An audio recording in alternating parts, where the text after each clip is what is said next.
అదరగొట్టే కారం రంగు రుచి ఆచి కారం పొడి.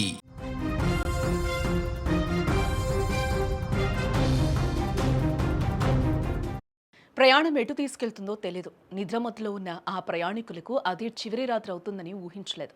తెల్లవారుజామున ప్రశాంతంగా సాగుతున్న ప్రయాణంలో ఒక్కసారిగా మృత్యువు కంటైనర్ రూపంలో విరుచుకుపడింది.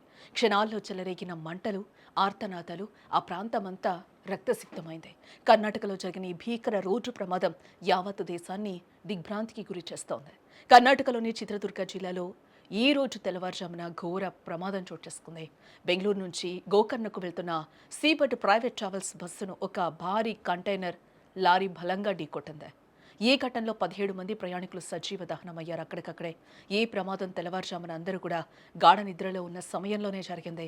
అతివేగంగా వస్తున్న ఒక కంటైనర్ లారీ నియంత్రణ కోల్పోయి డివైడర్ను దాటి అవతలి రోడ్డుపైకి దూసుకొచ్చింది. ఒకసారి మనం విజువల్ కూడా చూడొచ్చు.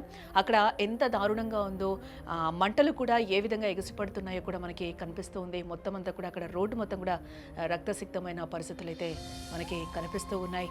ఎదురుగా వస్తున్న ప్రైవేటు బస్సు డీజిల్ ట్యాంక్ ఉన్న భాగాన్ని లారీ బలంగా ఢీకొట్టినట్లుగా కూడా తెలుస్తోంది. ఆ ఇంపాక్ట్కి డీజిల్ ట్యాంక్ ఒక్కసారిగా పెలిపోయినట్లుగా కూడా తెలుస్తోంది. ట్యాంక్ పగిలిపోవడంతోనే డీజిల్ రోడ్డుపై, అలాగే బస్సు లోపల కూడా చిమ్మింది. మంటలు క్షణాల్లో బస్సు మొత్తానికి కూడా వ్యాపించడం జరిగాయి. బస్సు వెనుక భాగంలో కూర్చున్న ప్రయాణికులకు బయటకు వచ్చే అవకాశం లేకుండా పోయింది. దీంతో వారు సీట్లలోనే సజీవ దహనమయ్యారు. అయితే ముందు వరుసలో ఉన్న ప్రయాణికులు, డ్రైవర్, కండక్టర్ అప్రమత్తమై కిటికీలు, తలుపులు పగలగొట్టుకుని ప్రాణాలు కాపాడుకోవడం జరిగింది. ప్రమాదం జరిగిన సమయంలో బస్సులో మొత్తం 32 మంది ప్రయాణికులు ఉన్నట్లుగా కూడా సమాచారం. ఈ సమాచారం అందిన వెంటనే కూడా పోలీసులు మరియు ఫైర్ సర్వీస్ సిబ్బంది కూడా అక్కడికి చేరుకున్నారు. తీవ్రంగా గాయపడిన వారిని వెంటనే చిత్రదుర్గం, హిరియూరు, అలాగే తుమకూరు ఆసుపత్రులకైతే తరలించారు.